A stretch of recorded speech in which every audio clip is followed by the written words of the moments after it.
श्री भगवान उवाच तत्त्वगुणवती श्रुता राक्षसं निहित बुभौ पितृमृत्युच दुःखार्थं कारुणं पर्यवेदयत् ଦୂରେ ନିଷାଦଗଣ ଥିଲେ ପାଳଇ ସନ୍ଦେଶ କହିଲେ ପତି ପିୟର ହତ ଶୁଣି ସେ ଚନ୍ଦ୍ର ସ୍ରୋତର ଘରଣୀ ବିକଳ କରଇ ରୋଦନ ହେବିହି କଲୁ ତୁ ଏସନ ପିତା ଗୃହସ୍ଥ ଏକାବେଳେ ନିଧନ ମୋର ପାପ ଫଳେ ଗୃହେ ମୋହର କେହି ନାହିଁ କେମନ୍ତେ ଧରିବି ମୁଁ ଦେହି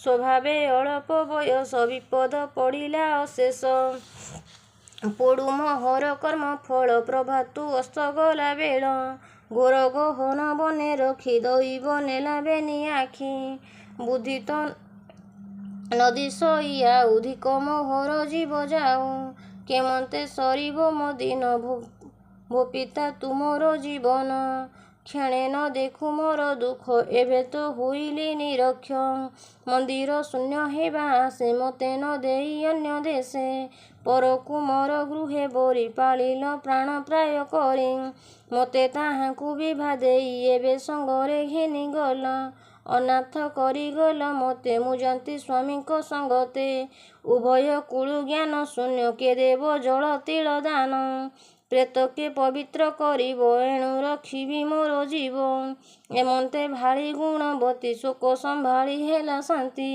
ସଂସାର ଭାବ ମନେ ଗୁଣି ସତ୍ୟ ଅସତ୍ୟ ପ୍ରାୟ ମଣି ବିଷ୍ଣୁର ଲୀଳା ସର୍ବଦେହି ତା ବିନୁ ଅନ୍ୟ ଗତି ନାହିଁ ତେଣୁ ହୋଇବି ଅନୁଗତ ଏବେ ସାରିବି ପ୍ରେତ କୃତ୍ୟ ପିତା ପତିଙ୍କ ଗତି ନେଇ ଶରଣ ଯିବି ଲକ୍ଷ୍ମୀ ସାଇଁ ଏତେ ବିଚାରି ଦ୍ୱିଜ ନାରୀ ବିପ୍ରବଚନେ କ୍ରିୟା କରି ନିସ୍ତରିବେନି କୁଳ ଜନ ଗୃହେ ତା ଥିଲା ଯେତେ ଧନ ସେ ଦେଶ ରାଜା ତାହା ନେଲା ତେଣୁ ତା ରକ୍ଷକ ନଥିଲା ଅନ୍ୟ ବ୍ରାହ୍ମଣ ଜନେ ହୁଡ଼ି ଦାନ ହରିଲା ଡିହ ବାଡ଼ି ତା ଦେଖି ଦେବ ଶର୍ମା ସୁତା ମନେ ନ କଲା କିଛି ଚିନ୍ତା ବିପ୍ରଙ୍କୁ ମାଗି ପ୍ରିୟ ପଣେ ସନିଧର ବିଗୃହ କଣେ ଭିନ୍ନ କରିଣ ଦ୍ୱାର କାଟି ତାଳ ବରଡ଼ା କଲା ତାଟି ଆବର ପୋଷଣ ଜୀବିକା କାର୍ପାସ୍ୟ ସୂତ୍ର କଲା ଏକା କିନ୍ତୁ ଲବ୍ଧ କେ ଆତ୍ମା ପୋଷି ରାମ ଗୋବିନ୍ଦ ନାମ ଘୋଷି ପୂର୍ବେ ପୁରାଣ ଥିଲା ଶୁଣି ଆତ୍ମାର ଲାଭ ମନେ ଗୁଣି ବିଷ୍ଣୁର ଅତି ପ୍ରିୟ ବ୍ରତ କାର୍ତ୍ତିକ ବିଧି ଯଥାକୃତ ସଂକଳ୍ପ କଲା ତାହା ବାଳି ସ୍ୱଭାବେ ଏକାଦଶୀ ପାଳି ପାପ ପ୍ରମାଦେ ଭୟ ଚିତ ମିଥ୍ୟା ନ ଭାସି କହେ ସତ୍ୟ ବିଧି ସଂକଳ୍ପେ ଉପବାସୀ କରଇ ବ୍ରତ ଏକାଦଶୀ ଆବର ପୂର୍ଣ୍ଣମାସୀ ଜାଣି କାର୍ତ୍ତିକ କୃତ୍ୟ ଯାହା ଭଣି ସ୍ନାନ କରିଣ ପ୍ରାତ କାଳେ ବିଷ୍ଣୁର ନାମ ଶିବ ଆଳେ ବସି ଜପଇ ଚିତ୍ତ ଶୁଦ୍ଧି ପୂଜଇ ମାନସିକ ବିଧି ନିଜ ଆଶ୍ରମେ ତହୁଁ ଯାଇ ତୁଳସୀ ବୃକ୍ଷ ଆରାଧଇ ଲେପନ ସେବନ ସୁରେଖ ପଞ୍ଚବର୍ଷ ମୁରୁଜ ଲେଖେ ଦୀପ ବସାଇ ସ୍ୱୟଂ କାଳେ ହବିଷ୍ୟ ଅନ୍ନ ଏକାବେଳେ ନିନ୍ଦିତ କର୍ମ କରି ତ୍ୟଜ ଶୟନ କାଳେ ତୃଣ ଶଯ୍ୟା ଏମନ୍ତ କେତେ ଦିନ ଗଲା ତା ଆଙ୍ଗେ ଜ୍ୱର ପ୍ରବେଶିଲା କାର୍ତ୍ତିକ ମାସ ପ୍ରାତ କାଳେ ସ୍ନାନ କରଇ ଶୀତ ଜଳେ ଜଠର ଅଗ୍ନି ତେଜ ହୀନେ ରୋଗ ଆକର୍ଷୁ ଦିନୁ ଦିନେ ଜୋରେ କମ୍ପଇ ତାର ଦେହ ତଥାପି ବିଷ୍ଣୁ ବ୍ରତ ସ୍ନେହ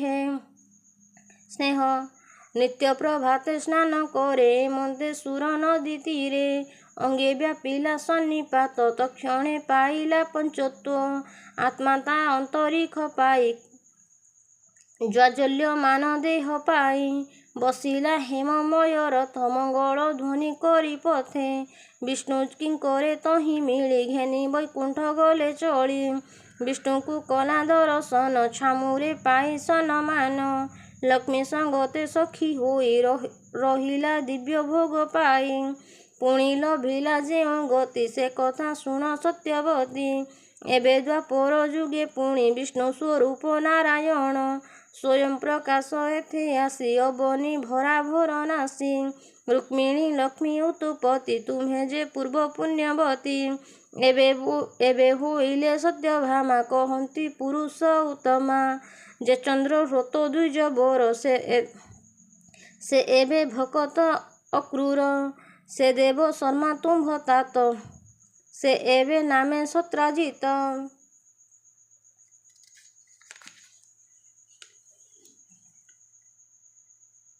ଯେ ତୁମ୍ଭ ପାଳିତ ତୁଳସୀ ସେ କଳ୍ପଦ୍ରୁମ ହେଲା ଆସି। ଏ ସର୍ବ ଧର୍ମ ତୁମ୍ଭ ଫଳ ତରି ତାରିଲ ବେନିକୁଳ। କାର୍ତ୍ତିକ ବ୍ରତ ଫଳ ଶ୍ରୁତି ଯେଣୁ ମୁଁ ତୁମ୍ଭ ପ୍ରିୟ ଅତି। ପୂର୍ବେ ଯେ କରିଥିଲ ତପ ନିଶି ଆଗମେ ଜାଳି ଦୀପ। ତେଣୁ ସନ୍ତୋଷ କମଳିନୀ ତୁମ୍ଭେ ଯେ ତାଙ୍କ ସପତଣୀ। ମନେ ନଘେନ ଅହଙ୍କାର ପ୍ରସନ୍ନେ ଦେଇଛନ୍ତି ବର। କହନ୍ତି କରୁଣା ଜଳଧି ପଦ୍ମ ପୁରାଣେ ଯଥାବିଧି।